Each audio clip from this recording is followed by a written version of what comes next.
એ બંધાય, અને બંધાયેલા હોય એ બાંધે. હા, એવું જ છે. ભગવાનના પ્રેમથી બંધાયા હોય ને એ જ ભગવાનને બાંધી શકે. એને ત્યાં જ ભગવાન બંધાય. પ્રેમની દોરી, પ્રેમની રસ્સી, પ્રેમના દામણે ભગવાન બંધાયા. વાલો મારો પ્રેમને વશ થયા રાજી, એમાં શું કરે પંડિતને કાજી. વાલો મારો પ્રેમને વશ થયા રાજી. બધું જ ભગવાનને આધીન છે. પણ ભગવાન એમ કે છે ભાગવતમાં, અહમ ભક્ત પરાધીન હ્ય સ્વતંત્ર ઇવ દ્વિજ સાધુભિર્ગ્રસ્ત હૃદયો ભક્તૈર ભક્ત જનપ્રિયા. હું મારા ભક્તોને આધીન છું. ભગવાનની દામોદર લીલા થઈ છે. આ પછી તો ભગવાને નલકુબર મણિગ્રીવનો ઉદ્ધાર કર્યો. એ બંને વૃક્ષના રૂપમાં હતા. દેવર્ષિ નારદના શાપથી વૃક્ષયોનીમાં આવ્યા હતા. ભગવાને બંનેનો ઉદ્ધાર કર્યો. બંને ભગવાનની સ્તુતિ કરી. પછી તો આ ઘટના ઘટ્યા પછી બૃહદવનનો ત્યાગ કરી વૃંદાવનમાં માઇગ્રેટ થયા બધા, અને ત્યાં નંદગાંવ વસાવ્યું.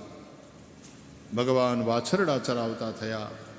એકવાર વત્સાસુર વાછરડાનું રૂપ લઈને આવ્યો. ભગવાન એને ઓળખ્યો અને એને માર્યો, એનો ઉદ્ધાર કર્યો. વત્સાસુરનો ઉદ્ધાર કર્યો એ પછી ભગવાને શ્રી યમુનાના કિનારે બકાસુરનો ઉદ્ધાર કર્યો. એ બગલાના રૂપમાં હતો. પેલો વત્સાસુર મોહ છે, તો આ બકાસુર બગલો એ દંભ છે. એની બે ચાંચથી એને ચીરી નાખ્યો. આ દંભની બે ચાંચ, લોભ અને અસત્ય. ઉપરની ચાંચ એટલે અસત્ય, નીચેની ચાંચ એટલે લોભ. લોભને અસત્ય દ્વારા એ ઢાંકવાની કોશિશ કરે છે. ભક્તિના કિનારે દંભ બહુ ખતરનાક. બગલો ઉપરથી ઉજળો, અંદરથી કાળો. હંસ અને બગલામાં એ ફરક છે. પછી ભગવાને અઘાસુરનો ઉદ્ધાર કર્યો. એ અજગરના રૂપમાં હતો. અઘ એટલે પાપ. તમે ધ્યાનથી કથા સાંભળો ને તો મગજમાં વાત ઉતરશે કે ભગવાને પાપના કારણોને પહેલા દૂર કર્યા, પછી પાપરૂપ અઘાસુરને દૂર કર્યો. પાપના કારણને નહીં દૂર કરો તો પાપ થતા જ રહેશે. પહેલા પાપના કારણોને મિટાવો, જેથી કરી નવા પાપ ન થાય, અને પછી જેટલા પાપ હોય એ બધાને ખતમ કરો. આપણે શું કરીએ, ગંગા નાહી આવીએ, પ્રાયશ્ચિત, ગંગામાં પાપ ધોવાઈ જાય, પણ પાછા આવીને એનું એ પાછા પાપમાં લાગી જઈએ. કેમ? પાછા આવતા વર્ષે ગંગા જઈશું ને, બધા ધોઈ નાખશું. પાપની વૃત્તિ મળતી નથી. અને આ પાપ ગંગા કેવી રીતે ધોવે? પાપની વૃત્તિ મટવી જોઈએ. જેમ નિરાહાર રહેવાથી વિષય ભોગ માટે શરીર યોગ્ય ન રહે, એટલે વિષય જાણે છૂટી ગયા એવું લાગે, પણ વિષયોની જે આસક્તિ છે એ છૂટતી નથી. ભગવદ્ ગીતામાં ભગવાન કહે છે, વિષયા વિનિવર્તન્તે નિરાહારસ્ય દેહિનઃ, પણ રસવર્જમ, રસ તો રહી જાય છે વિષયોમાં. એ રસોપ્યસ્ય પરમ દ્રષ્ટવા નિવર્તતે. એ વિષયોમાં જે આસક્તિ છે એ તો જ્યારે પરમ તત્વનો અનુભવ થાય ત્યારે જાય. તો ભગવાને પહેલા પાપના કારણોને મિટાવ્યા, પછી પાપરૂપ અઘાસુરને માર્યો. પછી ભગવાને બ્રહ્માજીના મોહને દૂર કર્યો. જુઓ, મોટા મોટા બુદ્ધિશાળી ડાયા માણસો હોય ને એને મોહ થઈ જાય છે. બ્રહ્માજી, જેની પાસે વેદો છે, એના ચારેય મુખમાં 4 વેદ છે, પણ એને ભગવાનની લીલામાં મોહ થયો. વાછરડા અને છોકરાઓનું, ગોવાળિયાઓનું હરણ કરીને લઈ ગયા. તો ભગવાને સંકલ્પ માત્રથી પોતાની જાતને જ એ બધા વાછરડાઓ અને ગોવાળિયાઓના રૂપે પ્રગટ કરી. બ્રહ્માજી સંકલ્પથી સૃષ્ટિ નથી કરી શકતા. ભગવાન પરબ્રહ્મ પરમાત્મા શ્રી કૃષ્ણ સંકલ્પથી સૃષ્ટિ કરે છે. બ્રહ્માજીનો મોહ દૂર થયો છે. બ્રહ્માજી વાછરડા ગોવાળિયા પાછા સોંપ્યા. ભગવાનની સ્તુતિ કરી, ક્ષમા માગી છે. જ્યારે જ્યારે દેવોને પણ આસુર ભાવ થયો, ત્યારે ભગવાને દેવતાઓને પરાજિત કરી દેવતાઓના આસુર ભાવની નિવૃત્તિ કરી છે.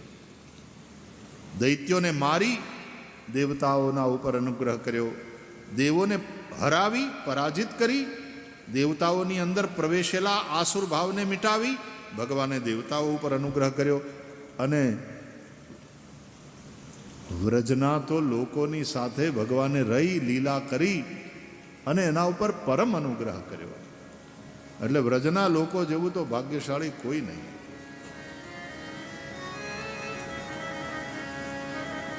હવે ભગવાન વાછરડા ચરાવતા થયા, ગાયો ચરાવતા થયા. અને ત્યારે દાઉજી મહારાજ દ્વારા તાલવનમાં ધેનુકાસુરનો નાશ થયો. દાઉજી 2 અસુરોને મારે છે. ભાગવત ધ્યાનથી વાંચો. એક ધેનુકાસુરને અને એ પછી પ્રલંબાસુરને. દાઉજી એટલે સંકર્ષણ, આત્મવિદ્યાનું પ્રતીક છે.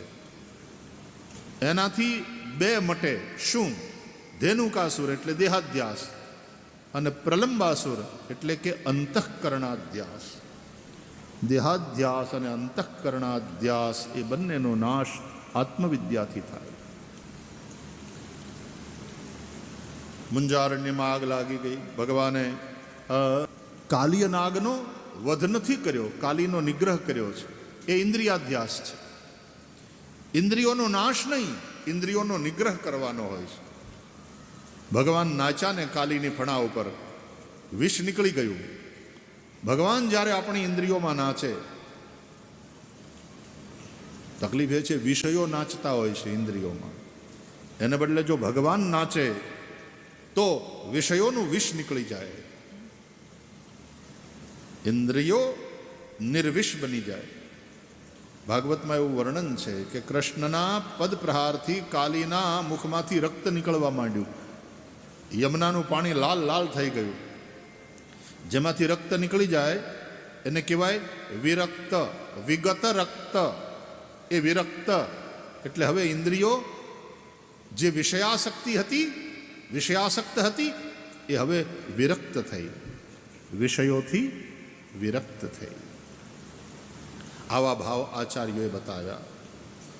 તો પ્રલંબાસુરનો નાશ એટલે અંતઃકરણાધ્યાસનો નાશ. અને પછી મુંજારણ્યમાં આગ લાગી ગઈ ત્યારે ભગવાને દાવાગ્નિ પાન કર્યું છે. ગાયોની અને ગોવાળિયાઓની રક્ષા કરી. ગ્રીષ્મ ઋતુ પછી વર્ષા ઋતુ આવી. વર્ષા ઋતુમાં પણ ભગવાને ગાયો તો ચરાવી છે. વર્ષાનું સુંદર વર્ણન છે ભાગવતમાં. અને પછી વર્ષા પછી શરદ ઋતુ આવી. અને શરદ ઋતુમાં ભગવાને ગાયો ચારતા ચારતા વનમાં વેણું વગાડી.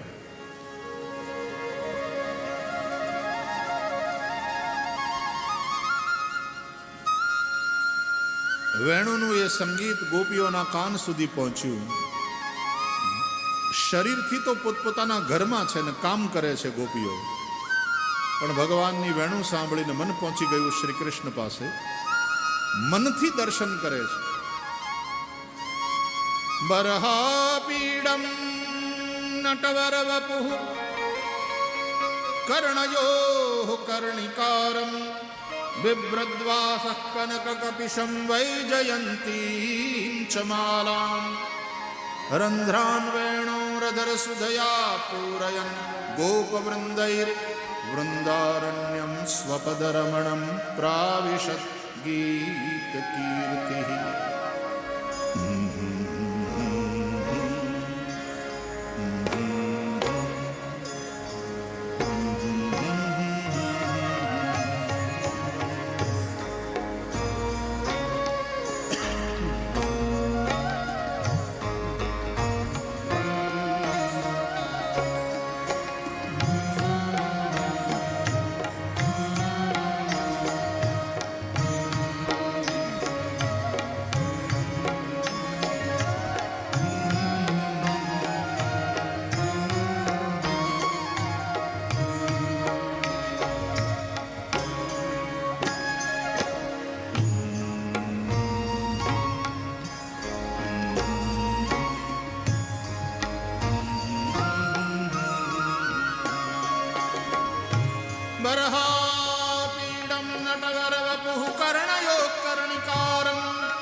वर्षं वैजयन्तीं च मालाम्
જેને માથે મોરપંખનો મુગટ છે, શ્યામ શરીર ઉપર પીતાંબર શોભી રહ્યું છે, ગલામાં વૈજંતી માલા, કાનમાં કણેરનું ફૂલ, વેણુ વગાડતા નંદનંદન શ્રી કૃષ્ણની કીર્તિનું ગાયન કરી રહ્યા છે. આજુબાજુ ગોપ સખાઓ, ગાયો ચરી રહી છે.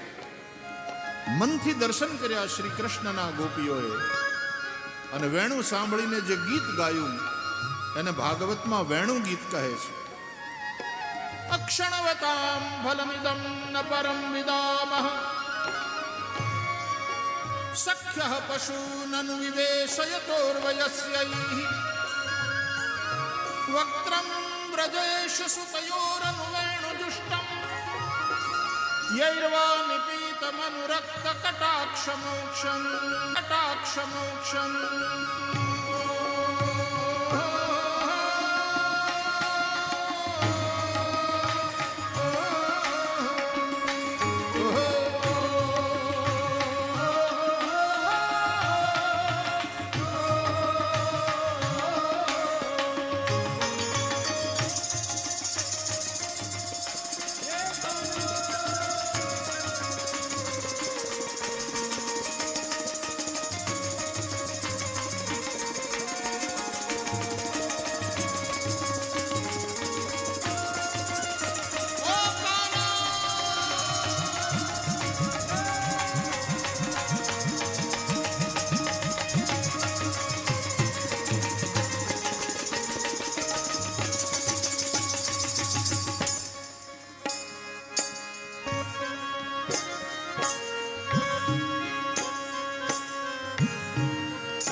સખી વૃંદાવનમાં વેણુ વગાડતા નંદનંદન શ્રી કૃષ્ણના જેણે પોતાના નયનોથી દર્શન કર્યા છે એના નયન જ સફળ છે.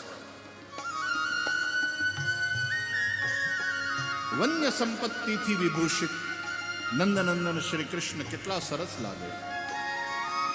એક ગોપી બોલી, હરી બહેના, આ વેણુ એવા તે શું પુણ્ય કર્યા હશે કે કૃષ્ણને આટલી વાલી? ગોપ્ય કિમાચરદયં કુશલમ સ્મ વેણુ દામોદરાધર સુધામપી ગોપિકાનાં ભુંક્તે સ્વયં યદવશિષ્ટ રસં રતિન્યો ऋष्यत्वचोश्रुमुचुस्तरवो यथार्या.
સખી જુઓ આ વૃંદાવનમાં શ્રી કૃષ્ણ વેણુ વગાડે છે ને આ મોર કળા કરીને નાચે છે, આ મૃગલાઓ મુગ્ધ બનીને સાંભળે છે. આ મૃગલા મૂઢ હોવા છતાં ધન્ય છે. પક્ષીઓ પોતાના માળામાં પોતાના બચ્ચાની ચાંચમાં ચાંચ નાખીને ચણ ચણાવતા હોય, પણ શ્રી કૃષ્ણની વેણુ સાંભળે બધું જ ભૂલી જાય. ડોકા ઊંચા કરી કરી શ્રી કૃષ્ણ તરફ જુએ. કોયલ જાણે ટવકવાનું ભૂલી જાય કે આવો સરસ સ્વર ક્યાંથી આવ્યો.